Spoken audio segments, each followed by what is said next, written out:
keep getting me what I'm looking for. I just gotta tell everybody, I don't wanna keep it on the low. Goddamn, I love them. I love them. Goddamn, I love them. I love them.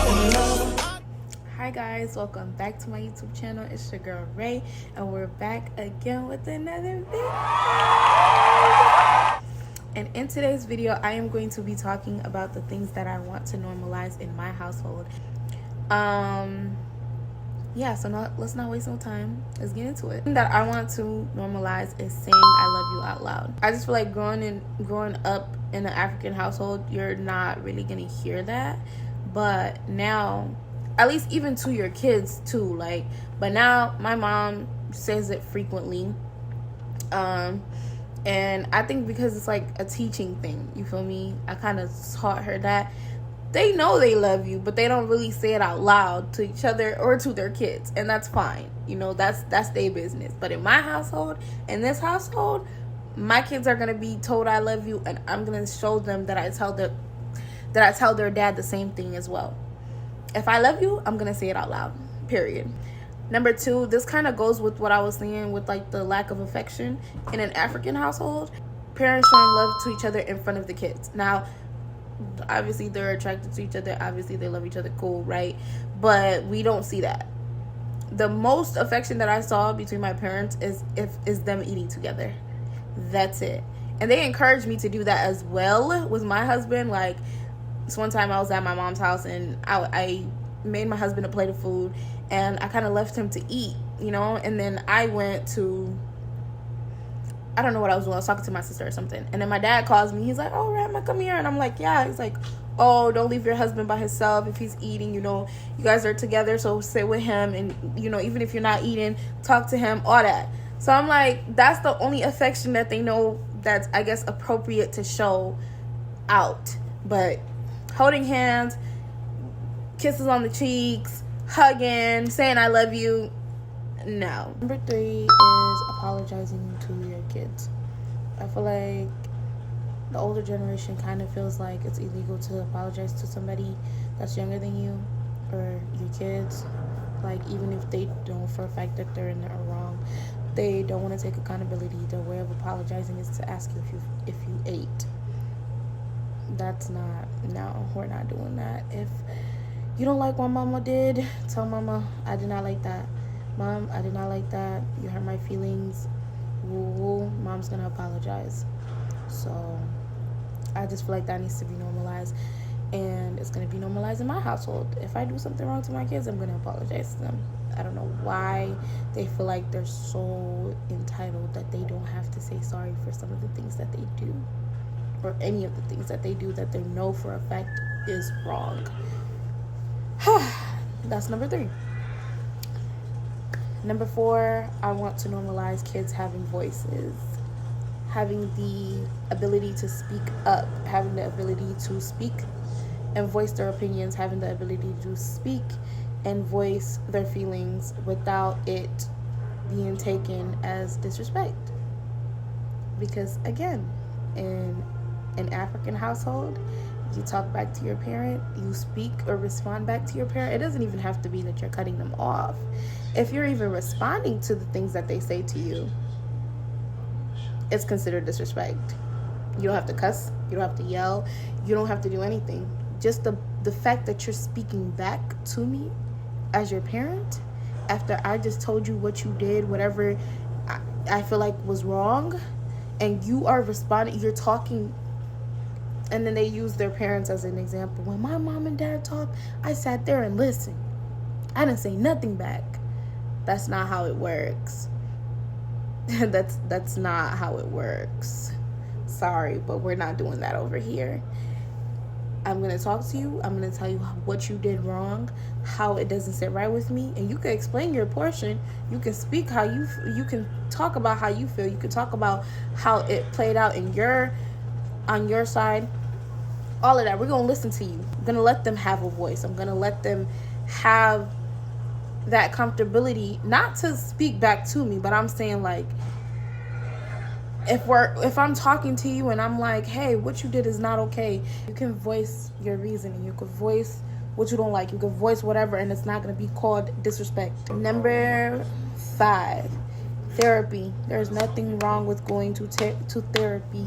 I feel like parents feel like everything that's wrong with the child, just throw Quran and duas at it and God will fix it. No, sometimes people need more help than just that. They need someone to talk to. They need someone to help them through these emotions and all of that. You could be praying, you could be doing all of that, and you could still be very depressed. You could still be emotionally stressed. You could still be all of these things. So there is nothing wrong with therapy. Therapy will be normalized. Mental health is real. Struggle is real. Healing is allowed. It's totally okay. There are some things that have happened to me that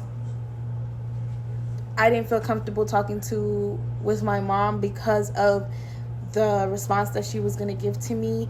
And when I was finally comfortable with talking to her about it, I was right. The reaction was not what I wanted to hear. In fact, it hurt me, and it made me even more sad that there wasn't really it wasn't like she listened, but it wasn't, the response was just horrible. It was horrible. It was like, at least this didn't happen, like it could be worse. But the thing is, this is as worse as it's going to get for me. The response is always, oh, I had it worse. But that's not how we're going to roll in this household. That's not what we're doing. Showing love in different ways. There's support, presents, compliments, hugs. This kind of goes with saying I love you out loud, all of that. There's other ways to do it. Like support, heavy on the support, because there's some things like when I was in high school, I played soccer and my mom didn't show up to my games, which is cool because I didn't really start soccer because I was obsessed with it. It was kind of I wanted to do something, an after school program. I wanted to be in something. So I started playing soccer, and all my friends was I had friends that were also playing soccer. This was a time for us to hang out and see each other outside of school, even though it was kind of at school still, but still it was a way of getting away from home life. So it would have kind of felt nice if she showed up to that. When parents came to chaperone and stuff like that, I get it though at the same time because both of my parents were working, so there wasn't really any way for them to show up. But support, telling me good job or celebrating my wins and stuff like that would have been really nice to get. And one thing about it is I'm going to be my child's biggest fan. Number 1 fan. I'm going to be the loudest in the freaking room. Ain't nobody going to be louder than mom. I'm about to be the biggest hype man. Chaperone, field trips, all of that. I'm there. Oh, we about to do a culture food thing. Oh yeah, let me whip some things up. You feel me? All that. I'm supporting 10 times, 100 times, okay? I think one of my friends on here also did a cooking show thing that she had for her daughter, and she brought the whole village. That's how we coming, okay? And that's what I wanted, but it's since I didn't get that, I'm gonna learn from that and make it happen for my kids, okay? This is a huge one. Matter of fact, my kids won't owe me for being their parent. Okay, the bare minimum of putting clothes on their back, putting a roof over their head, feeding them, all of that, that is nothing. And even if I go beyond, if my kid were to get to the age where they start working, your money is your money. If you want to help out mom, you're going to get good deeds for that. Allah may bless you, all that, right?